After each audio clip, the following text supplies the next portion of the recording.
Hi friends, Chembakappara natural ബ്യൂട്ടിയിലേക്ക് എല്ലാവർക്കും സ്വാഗതം. ആദ്യമായിട്ട് നമുക്ക് കുറച്ച് പ്രകൃതി ഭംഗി ആസ്വദിക്കാം. മലനിരകളും പച്ചപ്പും ആമ്പൽക്കുളവുമുള്ള പ്രകൃതി ഭംഗിയാണ് കേട്ടോ. എത്ര മനോഹരമാണ്. രണ്ട് ആമ്പൽക്കുളം, ഞങ്ങളുടെ വീടിനടുത്തുള്ള ഒരു ആമ്പൽക്കുളമാണ് കേട്ടോ. നിറച്ചും പൂക്കളുണ്ടേ. ഇലകളൊക്കെ ആയിട്ട് നിൽക്കുന്നുണ്ടോ, നല്ല ഭംഗിയാണ് കാണാനായിട്ട് കേട്ടോ. ഇലകളൊക്കെയുള്ള നല്ല ആമ്പൽക്കുളമാണേ. ആമ്പലിൻ്റെ ഇല കണ്ടോ, നല്ല രസമുണ്ട് കാണാൻ. ഉണ്ടോ, ആമ്പൽപ്പൂ ഉണ്ടായി നിൽക്കുന്നുണ്ടോ. വെള്ളത്തിലാണ് ആമ്പൽ വളരുന്നത്. നല്ല ഭംഗിയില്ലേ കാണാനായിട്ട്. ഇതാണ് ആമ്പൽക്കുളം. പുറത്തുള്ള വിശേഷങ്ങളും പ്രകൃതി ഭംഗിയൊക്കെ കണ്ടു കേട്ടോ. ഇനി അകത്ത് തകൃതിയായ പണിയിലാണ് കേട്ടോ. രാവിലെ ബ്രേക്ക്ഫാസ്റ്റ് ഉണ്ടാക്കലാണേ. ചിലർക്ക് ദോശ വേണം, ചിലർക്ക് പുട്ടുപൊടി കൊണ്ട് എന്തെങ്കിലും ഉണ്ടാക്കി വേണം. അതുകൊണ്ട് ആദ്യമേ ആട്ടപ്പൊടി കൊണ്ടുള്ള ദോശ ഉണ്ടാക്കാമെന്ന് കരുതി ദോശമാവ് കുഴച്ചു, ദോശക്കല്ലിലേക്ക് എണ്ണ തൂത്തു, അതിനുശേഷം ദോശ കോരി ഒഴിച്ചു ദോശ ഇടുകയാണ് കേട്ടോ. ചിലർക്ക് ദോശ ഇഷ്ടമില്ല, പുട്ടുപൊടി കൊണ്ട് എന്തെങ്കിലും ഉണ്ടാക്കി വേണമെന്നാണ് പറഞ്ഞിരിക്കുന്നത്. അങ്ങനെ ആട്ട കൊണ്ടുള്ള ദോശ ചുട്ടെടുക്കുകയാണേ. അതിനിടയ്ക്ക് മുട്ട പൊളിച്ചെടുക്കണം. ഈ മുട്ട പൊളിച്ചെടുക്കുക എന്ന് പറയുന്നത് വലിയൊരു പണിയാണ് കേട്ടോ. ഓരോ മുട്ടയൊന്ന് പൊളിച്ചെടുക്കാനായിട്ട് ഭയങ്കര ബുദ്ധിമുട്ടാണ്. മുട്ടയൊന്ന് പൊളിച്ചെടുക്കാണ് കേട്ടോ. മുട്ട പൊളിക്കൽ വലിയ പാടാണേ. ചിലപ്പോൾ അങ്ങ് മുഴുവനോടെ ഇങ്ങ് പൊളിഞ്ഞു പോരും. ഇത് നന്നായിട്ട് എടുത്തു കേട്ടോ. മുട്ടയൊന്ന് പൊളിച്ചെടുക്കാനാണ് എല്ലാം പാട്. എല്ലാ മുട്ടയും പൊളിച്ചെടുത്തു കേട്ടോ. ഇനി ഞാൻ പുട്ടുണ്ടാക്കാനായിട്ട് പുട്ടുപൊടി കൊണ്ട് ഉണ്ട പുഴുങ്ങാമെന്ന് കരുതിയാണ്, പുട്ടല്ല. അതിന് 1 ഗ്ലാസ് പുട്ടുപൊടിക്ക് 1 ഗ്ലാസ് വെള്ളം ഒഴിച്ച് നനയ്ക്കണം എന്നാണ് പറഞ്ഞിരിക്കുന്നത്. അങ്ങനെ 1 ഗ്ലാസ് വെള്ളം ഒഴിച്ച് ഉപ്പ് ഒഴിച്ച് തേങ്ങായി ഇട്ട് നനച്ച് പുട്ടുപൊടി കൊണ്ട് ഉണ്ട പുഴുങ്ങാനും കൊള്ളാം. ഉണ്ട പുഴുങ്ങാമെന്ന് കരുതിയാണേ. കുറച്ച് പേർക്ക് പുട്ടുപൊടി കൊണ്ടുള്ള ഉണ്ട മതി.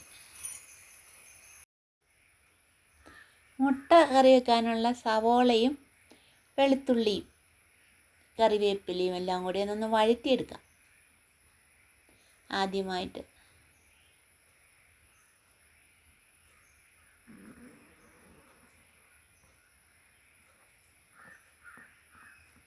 നന്നായിട്ട് സവോളയെല്ലാം നന്നായിട്ട് വഴറ്റിയെടുക്കണം. അതിനുശേഷം ഇതിലേക്ക് അരപ്പ് ചേർത്താൽ മതി.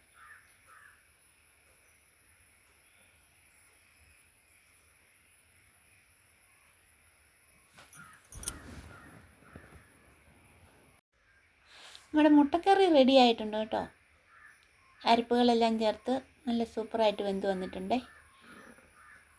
ഇനി തീയിൽ നിന്ന് മാറ്റാം. വെന്ത് വന്നിട്ടുണ്ട്. തീയിൽ നിന്ന് മാറ്റിയിട്ട് അതിലേക്ക് നമുക്ക് പുട്ടുപൊടി കൊണ്ടുള്ള ഉണ്ട പുഴുങ്ങാനുള്ളത് തീയിലൊഴിച്ച് വെക്കാം. മൂടി വെച്ച് വേവിച്ചെടുക്കാം.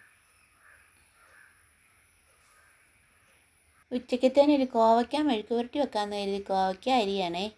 കോവയ്ക്കായ അരിഞ്ഞു, സവാള അരിഞ്ഞു, പിന്നെ കുറച്ച് പത്തലമുളകുണ്ട്, അത് മിക്സിയിലിട്ടൊന്ന് ചതച്ചെടുത്തു.